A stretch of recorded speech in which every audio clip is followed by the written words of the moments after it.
وعلیکم السلام ورحمۃ اللہ وبرکاتہ۔ آپ نے یہ سوال کیا ہے کہ اگر کوئی اس طرح دعا مانگے کہ اے اللہ حاجیوں کی ان دعاؤں کے صدقے میری دعا قبول فرما۔ دیکھیے، یہ ابلیس بڑا ظالم ہے اور اس کو سب معلوم ہے کہ کیا چیز شرک ہے اور کیا چیز شرک نہیں ہے۔ بڑے سے بڑے شرک بھی یہ کرواتا ہے، جس طرح یہود و نصارہ نے اپنے انبیاء کو اللہ کے بیٹے قرار دیا، مشرکین مکہ نے ملائکہ کو اللہ کی بیٹیاں قرار دیا، پھر مورتیاں بنوائیں اس نے، تمثیلیں بنوائیں اس نے، پکاریں لگوائیں اس نے کہ یا ابراہیم اغثنی، یا لات بابا، یا منات بابا، اس طرح کی۔ یعنی یہ اس کے مختلف جال ہیں انسانوں کو شرک میں پھانسنے کے لیے۔ اگر ایک جال سے کوئی بٹیر نکل جائے تو شکاری اس کے پیچھے پھر دوبارہ جال ڈالتا ہے اور دوسرے انداز سے اس کو پکڑنے کی کوشش کرتا ہے، اور جو بٹیر پھنس جائے ان سے وہ مطمئن ہو جاتا ہے کہ یہ تو میرے ہو گئے، یہ تو پنجرے میں بند ہو گئے۔ اب جو نکل گئے اس کے پیچھے وہ دوڑتا ہے۔ بالکل ابلیس کا بھی یہی معاملہ ہے کہ جو اس طرح ذات کے شرک سے بچ گیا اس کو پھر پکاروں کے شرک میں ڈالتا ہے، جو پکاروں کے شرک سے بھی بچ گیا کو یہ محسوس ہو رہا ہے کہ دیکھو میں اللہ کے علاوہ کسی اور کو پکار رہا ہوں، یا ابراہیم اغثنی، یا لات بابا، یا منات بابا، اور آج کے دور میں یا علی مدد، یا رسول مدد، یا غوث مدد۔ تو کسی کو یہ ہو سکتا ہے احساس کہ یہ واقعی کسی اور کو پکارنا کہیں شرک ہی نہ ہو جائے، تو اس سے وہ بچنے کی جب کوشش کرتا ہے تو پھر دوسرا ڈالتا ہے ابلیس کے اچھا اس طرح نہیں تو بلکہ اس طرح کہہ دو کہ یا اللہ اپنے حبیب کے صدقے، اپنے پیاروں کے صدقے میری یہ دعا قبول فرما۔ اس طرح اس شرک میں ڈالتا ہے۔ یہ وسیلے کا شرک ہوتا ہے اور بڑا غلیظ ترین شرک ہوتا ہے۔ اس کا ایک فلسفہ ہے۔ دیکھیے، کوئی انسان اللہ کا پیارا کس لیے بنتا ہے؟ وہ اپنے ایمان کی وجہ سے، وہ اپنے عمل کی وجہ سے۔ ایمان کے بعد جب عمل سے ثبوت دیتا ہے کہ وہ اللہ کا بندہ ہے تو پھر وہ اللہ کا پیارا بنتا ہے۔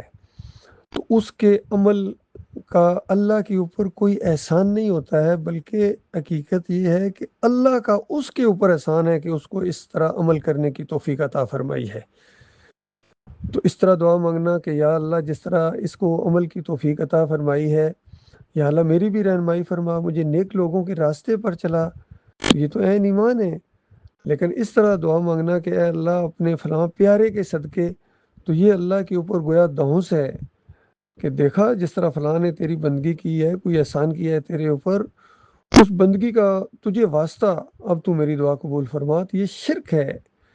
اسی لیے اپنے عمل کا جب آپ واسطہ دیتے ہیں، یا اللہ میرا وہ فلاں عمل، جس طرح وہ غار والا ایک واقعہ آتا ہے بخاری کی روایت کے اندر، تینوں نے اپنے اعمال کا واسطہ دیا، تو اپنے اعمال کا واسطہ دینا بالکل جائز ہوتا ہے۔ اس کی وجہ یہ ہوتی ہے کہ اپنے عمل کا مطلب ہے کہ یا اللہ میں اس وقت بھی تیرا ہی بندہ تھا، میں تیری بندگی کرتا تھا، میں تجھے پکارتا تھا، یا اللہ میں آج بھی تیرا ہی بندہ ہوں، تو میرے اس عمل کا تجھے واسطہ، یعنی وہ جو ایمان والا عمل تھا، تو بندگی، اپنی بندگی کا وہ واسطہ دیتا ہے، یہ بالکل جائز ہوتا ہے۔ اور دوسرے کی بندگی کا واسطہ دینا بالکل معاملے کی نوعیت کو الٹا کر دیتا ہے۔ اس لیے ابلیس اس انداز سے آیا ہے کہ حاجیوں کی دعاؤں کا تو یہ واسطہ، اور حاجیوں کی دعائیں کیسی ہیں؟ حاجی دعائیں وہاں مانگ رہے ہیں کہ یا اللہ مدینے والے کے صدقے، گنبد کے صدقے، پیر کے صدقے، وہ اس طرح مشرکانہ دعائیں وہاں مانگ رہے ہیں۔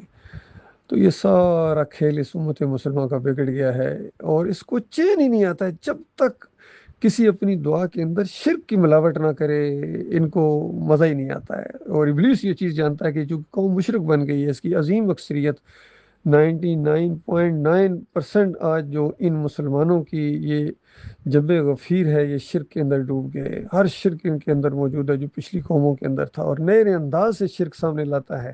لیکن مومن پہچان جاتا ہے اس ابلیس کی وار کو، مالک کے دیے ہوئے اس علم سے مالک اس کے راہیں کھولتا ہے، اس کی رہنمائی فرماتا ہے۔ تو لہٰذا اس طرح دعائیں مانگنا یہ بالکل ایک مشرکانہ فعل ہے، اور اس شرک سے توبہ کرنی چاہیے، اس انداز سے توبہ۔ جو دیکھیے عام سی بات ہے، کبھی نبی علیہ السلام نے اس انداز سے دعا نہیں مانگی ہے، اس طرح جس طرح یہ صحابہ کرام نے کبھی اس انداز سے دعائیں نہیں مانگی ہے۔ ہاں، دوسروں کو یہ کہنا کہ میرے لیے اللہ سے دعا کرو، یہ بالکل جائز ہوتا ہے، اور اللہ ہی کو پکارنا ہوتا ہے۔ تو یہ معاملہ ہے میرے بھائیو، اللہ تعالیٰ غور و فکر کرنے کی توفیق عطا فرمائے، اور امت مسلمہ کی ایک عظیم اکثریت آج شرک کے اندر ڈوب گئی ہے، اور ان کا پورا دین مشرکانہ ہے۔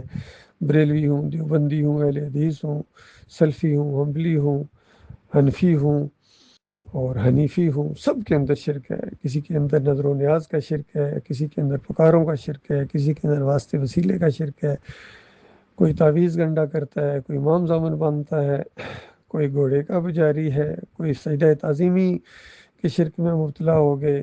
یہ سارے کے سارے شرک ہیں، اس سے بالکل مکمل طور پر اپنے آپ کو بچاؤ، اور شرک سے بیزاری کا اعلان کرو، اور توحید کی دعوت دو اللہ کے بندو، تاکہ انسانیت جو ہے یہ ابلیس کے جال سے نکلے۔